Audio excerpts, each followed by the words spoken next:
ভালোবাসার অপর নাম যেমন পাহাড়, তেমনি পাহাড় মানেই সাথে ট্রেন জার্নি কিন্তু মাস্ট। তবে এবার একটু স্বাদ বদলানোর জন্য ফর দ্য ফার্স্ট টাইম পাহাড় থেকে সমতলে ফিরতে 8 চাকার সাহায্য নিয়েছিলাম। মানে 9600 এসি ভলভো বাসের কথা বলছি। তো শিলিগুড়ি থেকে কলকাতা আসার এই বাস জার্নি শুরু থেকে শেষ অবধি কেমন ছিল সেই অভিজ্ঞতা নিয়ে থাকছে আজকে সম্পূর্ণ ভিডিওটা। So sit back, relax and enjoy the full video. Good evening সবাইকে। ঘড়ির কাঁটায় সময় এখন অলমোস্ট বাজে হচ্ছে 6:30। পাহাড় থেকে নেমে এসেছি সমতলে। পাহাড়ে কত ঠান্ডা, জ্যাকেট পরেও হাড় হিম হয়ে যাচ্ছে। আর এখানে জ্যাকেট খুলতে পারলে পারছি, মানে এখানে এত গরম। আর এখন বসে আছি লোকনাথ বাস অফিসের পাশেই একটা ইন্ডিয়ান অয়েলের পেট্রোল পাম্প আছে, যেখানে আসবে আজকের আমাদের লোকনাথ ভলভো 9600 স্লিপার বাস। আর যে বাসে করে আমি শিলিগুড়ি থেকে রওনা দেব কলকাতার উদ্দেশ্যে। আমার বাস ছাড়বে হচ্ছে 7:15-তে, আর এখানে বাস আসবে শুনলাম 7টার কাছাকাছি। এখনও আধ ঘন্টা মতো সময় বাকি আছে। তো চলো, তোমার সাথে দেখা হচ্ছে আবার বাস আসলে। ততক্ষণ তোমাদেরকে এই বাসের কিছু ডিটেলস দিয়ে দিই। যেমন তোমরা দেখতে পাচ্ছ, এই বাসের কিন্তু লোয়ার ডেক এবং আপার ডেক রয়েছে। লোয়ার ডেকে টোটাল 21টা সিট আছে, একদিকে 7টা একদিকে 14টা। তেমন কিন্তু আপার ডেকেও একদিকে 7টা একদিকে 14টা সিট আছে। টোটাল কিন্তু এই বাসে 42টা সিট আছে। আমার সিট হচ্ছে লোয়ার সাইডে, নিচে যেদিকে দুটো করে সিট আছে। যেমন তোমরা ভাড়া দেখতে পাচ্ছ, আমার ভাড়া পড়লো হচ্ছে 1200 টাকা পার পার্সন। আমরা জার্নি করছি দুজন, টোটাল হচ্ছে 2400 টাকা। এর সঙ্গে কিন্তু জিএসটি অ্যাড হবে। আর এই পাশের সিট এদিকে একটা করে রয়েছে। লোয়ার বার্থের সিট হচ্ছে 1400 টাকা, আর আপার বার্থের সিট হচ্ছে 1300 টাকা পার পার্সন। এবং যেদিকে দুজন করে আছে তার ভাড়া হচ্ছে 1100 টাকা পার পার্সন। এর সঙ্গে কিন্তু জিএসটি অ্যাড হবে। আর এই বাসের ফেয়ার কিন্তু ডাইনামিক। যে ভাড়া আমি তোমাদের দেখালাম সেই ভাড়া কিন্তু আজকের জন্য, মানে আজকে আমি জার্নি করছি সেই দিনের ভাড়া। কালকে কিন্তু ভাড়া বেশি হতে পারে, পরশু কিন্তু এর থেকেও বেশি হতে পারে, আবার তারপরের দিন কিন্তু ভাড়া আরও কমও হতে পারে। সো এই বাসের ভাড়া কিন্তু ডাইনামিক। আর এরপরে তোমাদের যেটা দেখাচ্ছি সেটা হচ্ছে বাসের বোর্ডিং পয়েন্ট। তোমাদের কিন্তু আমি স্ক্রিনে দিয়ে দিলাম যে বাসটা কোথা থেকে পিক আপ করে। এবং এরপরে তোমাদের যেটা দেখাচ্ছি এটা হচ্ছে বাসের ড্রপ পয়েন্ট। বাস কোথায় কোথায় ড্রপ করে: বারাসাত, কলকাতা এয়ারপোর্ট, তারপরে হচ্ছে স্প্ল্যানেড। তো আমি নামবো হচ্ছে ডাইরেক্ট স্প্ল্যানেডে। এরপরে তোমাদের দেখাচ্ছি বাস শিলিগুড়ি থেকে কলকাতা পৌঁছাতে কোন রুট দিয়ে যাচ্ছে। এখন যেটা তোমাদের দেখাচ্ছি সেটা কিন্তু আমাকে লোকনাথ বাস সার্ভিস থেকে পাঠিয়েছে। বাসের নাম্বার, আমার ট্যুরের পিএনআর নাম্বার, কোথা থেকে বোর্ডিং করতে হবে, তার সঙ্গে বোর্ডিং টাইম, আর গাড়ির নাম্বার, আর যে ড্রাইভার বাসটা চালাবে তারও কিন্তু কন্ট্যাক্ট নাম্বার দিয়ে দিয়েছে। এটা যেমন লোকনাথ বাস সার্ভিস থেকে পাঠিয়েছে, তেমন কিন্তু রেড বাস থেকেও পাঠিয়েছে, যেমন তোমরা স্ক্রিনে দেখতে পাচ্ছ। আর এখন যেটা তোমরা দেখতে পাচ্ছ এটা হচ্ছে বাস কোথায় কোথায় দাঁড়াবে। বাস 10টার সময় ভারত পেট্রোলিয়ামে ওখানে ডালখোলাতে দাঁড়াবে, সেখানে অলমোস্ট 20 মিনিট মতো দাঁড়াবে। আরেকটা হচ্ছে শঙ্কর রেস্টুরেন্ট, সেটা দাঁড়াবে হচ্ছে ওই ভোর 4:30টার সময় 10 মিনিটের জন্য, যেমন তোমরা স্ক্রিনে দেখতে পাচ্ছ। তো ঘড়িতে এখন সময় অলমোস্ট বাজে হচ্ছে 6:40। আমি ওয়েট করছি যে কখন বাসটা আসবে। অলরেডি কিন্তু আমি দীঘা আর পুরীর বাস জার্নি করেছি, এবার করব হচ্ছে পাহাড় থেকে সমতলের উদ্দেশ্যে bus journey. A few moments later.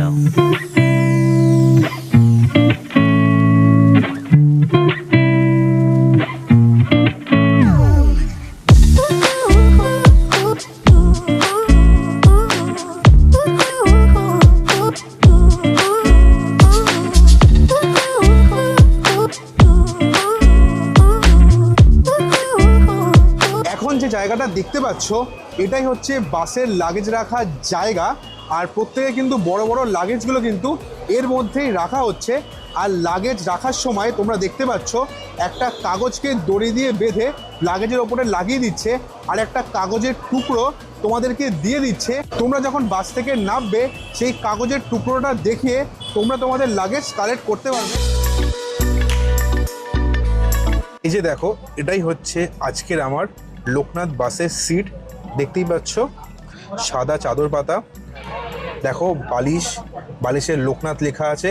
আর বালিশের তলায় কিন্তু একটা কম্বল দিয়েছে, যেহেতু এটা এসি বাস। আর ওখানে কিন্তু ব্যাকরেস্টের জায়গা আছে, দেখতেই পাচ্ছ ভলভো লেখা আছে। আর এই যে দেখো তোমরা, এটা কিন্তু ফোন চার্জ দেওয়ার জন্য টাইপ এ আর টাইপ সি পোর্ট আছে, আর ফোন চার্জ দিয়ে তোমরা কিন্তু এখানে রাখতে পারবে। আর এই দেখো রিডিং ল্যাম্প আছে, যেটা অফ অন করা যাবে। আর এটা হচ্ছে এসি ভেন্ট, দেখো খুললে হুড় করে হাওয়া বেরোচ্ছে, আবার অফ করলে গরম লাগছে। সুন্দর ব্যবস্থাটা। এই আলোটা জ্বলছে না, হয়তো খারাপ। আর বসে আছি, বসে থাকলে মোটামুটি পা তো অতটা ডিস্টেন্স দেখতে পাচ্ছ, কিন্তু আমি শুয়ে দেখলাম আমার হাইট হচ্ছে 5'4", আমি ফিট হয়েও এতটা মতো গ্যাপ ওখানে রয়েছে। মোটামুটি 5'7" অবধি মানুষ শুতে পারবে, কিন্তু 5'8", 5'9", 6 ফুট হলে কিন্তু শুতে প্রবলেম হবে। আর দেখো, তোমাদের তো বললাম আমার হাইট 5'4", আমার মাথা থেকে এতটা মতো গ্যাপ আছে। লম্বা মানুষ হলে কিন্তু তাদেরকে আরও একটু নিচের দিকে নেমে বসতে হবে, বসাটা একটু চাপের হতে পারে, কারণ মাথা লেগে যেতে পারে। মোটামুটি জার্নি কমফোর্টেবল, আমি 10-এ 8 দেবো। দেখো, সব কিছু তো মনের মতো হয় না, ট্রেনের সিটেও লম্বা মানুষ শুলে কিন্তু পা বেরিয়ে যায়, এটা তো একটা বাস, সো এত ডিমান্ড থাকলে তো হয় না। বাট জার্নি করার জন্য কমফোর্টেবল আমার মনে হলো সিটগুলো। আর এই বাসে প্রত্যেকটা সিটের জন্য কিন্তু এরকম পর্দার ব্যবস্থা আছে। আমি দুজনের সিট বুক করেছি, কারণ আমরা দুজন জার্নি করছি। দেখো তোমরা, এই দিকেও একটা পর্দার ব্যবস্থা আছে, যা তোমরা কিন্তু খুলেও রাখতে পারবে বা এরকম টেনে প্রাইভেসি মেনটেন করতে পারবে।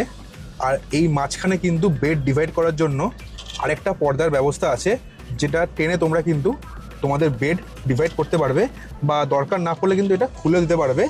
আমরা যেহেতু দুজন জার্নি করছি, এটা আমাদের কোনো দরকার পড়ছে না, আমরা কিন্তু এটাই শুধুমাত্র ইউজ করছি। ঘড়ির কাঁটায় সময় এখন 7:30। নির্দিষ্ট সময়ের থেকে অলমোস্ট 15 মিনিট লেটে বাস শিলিগুড়ি ছেড়ে রওনা দিল কলকাতার উদ্দেশ্যে। আর এখান থেকে শুরু হলো 625 কিলোমিটারের জার্নি। আর সময় লাগবে দেখাচ্ছে 12.5 ঘন্টা। আর বাস ছেড়ে যাওয়ার পরে দিল হচ্ছে একটা 500 ml জলের বোতল। আর আমি জিজ্ঞেস করে জানতে পারলাম যে স্ন্যাক্সের বক্স এখন বন্ধ আছে, তাই স্ন্যাক্সের বক্সটা আমি পাবো না।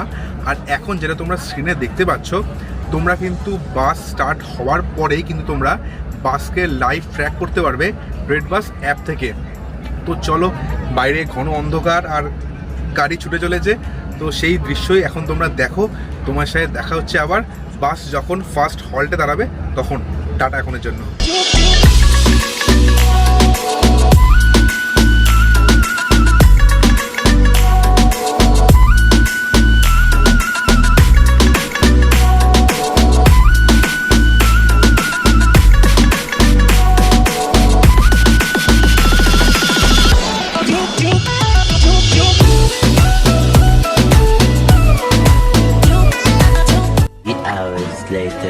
কাটায় সময় এখন 10:15।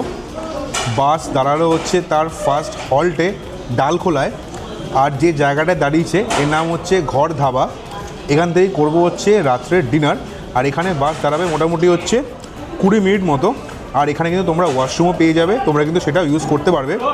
তো তোমরা দেখতেই পাচ্ছ, এটা হচ্ছে রাত্রের ডিনার। 3টে রুটি আর তার সঙ্গে নিলাম হচ্ছে এক তড়কা। এর খরচা বললো হচ্ছে 120 টাকা। খেয়ে দেখি কেমন টেস্ট। মোটামুটি 10-এ 6 দেবো, মোটামুটি অ্যাভারেজ টেস্ট। আমরা কলকাতা যেমন খেয়ে অভ্যস্ত তড়কা, ধারে কাছে নয়। তো খাওয়া দাওয়া কমপ্লিট করি। এরপরে কিন্তু বাস অলমোস্ট 4টে থেকে 4:30টার সময় দাঁড়াবে। তো তখন কিন্তু ওয়াশরুম ব্রেক দেবে, বাট সেটা কিন্তু 10 মিনিটের জন্য। তো খাওয়া দাওয়া কমপ্লিট করি, তোমার সাথে দেখা হচ্ছে বাসে উঠে। মোটামুটি বাস এখানে 25 মিনিট মতো হল্ট করলো। খাওয়া দাওয়া মোটামুটি দেখলাম সবারই হয়ে গেছে, মানে এই 25 মিনিটে খাওয়া দাওয়া হয়, তাড়াতাড়ি করতে হয়। তো আবার চলে এসেছি বাসের মধ্যে, একটুখানি এবার ঘুমাবো। তো তোমার সাথে দেখা হচ্ছে সকালবেলা যখন বাসটা তার সেকেন্ড হল্টে দাঁড়াবে। তো এখনের জন্য গুড নাইট, দেখা হচ্ছে সকালবেলা। টাটা।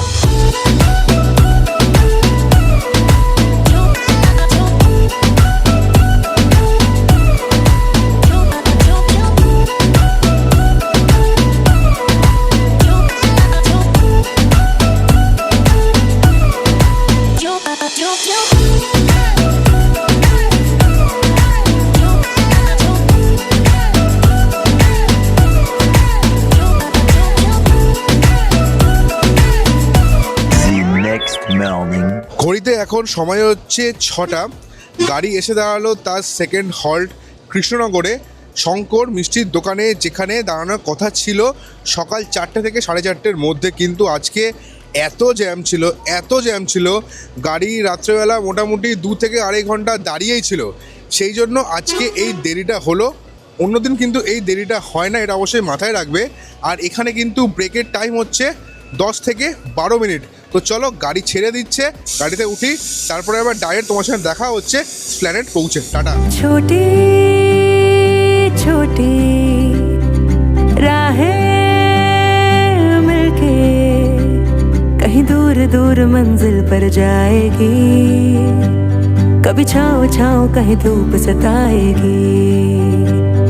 लंबी लंबी दूरी भी यूं ही चलते चलते कम होती जाएगी, कभी छाँव छाँव कहीं धूप सताएगी। सफर अनजाना सा है, रास्ता बेगाना सा है, हर मोड़ मोड़ पे कुछ नया सा है, हर मोड़ मोड़ पे कुछ नया सा है। ঘড়ির কাঁটায় সময় এখন বাজে হচ্ছে 9:30। ফাইনালি এসে পৌঁছালাম স্প্ল্যানেডে। বাস স্প্ল্যানেডে আসার কথা ছিল হচ্ছে 7:45-এ, অলমোস্ট 1 ঘন্টা 45 মিনিট লেটে বাস কিন্তু এসে পৌঁছালো হচ্ছে স্প্ল্যানেডে। কারণ বাস তোমাদের যেমন বললাম দেবগ্রামে 2 ঘন্টা মতো দাঁড়িয়েছিল, কারণ একটা গাড়ি খারাপ হয়ে যাওয়ার কারণে বাকি সমস্ত গাড়ি কিন্তু পিছনে পিছনে দাঁড়িয়ে গেছিলো, সেই জন্য আজকে এই লেটটা হলো। বাকি দিন এত লেট হয় না। সো এই বাস কিন্তু শিলিগুড়ি থেকে কলকাতা আসার জন্য ভালো বাস, সত্যি কথা ভালো বাস, আর যে ড্রাইভার সত্যি কথা খুব ভালো। এই বাস জার্নি এখানেই শেষ করলাম, আর এর সাথেই শেষ হলো 2026-এর প্রথম নর্থ বেঙ্গল ভ্রমণ।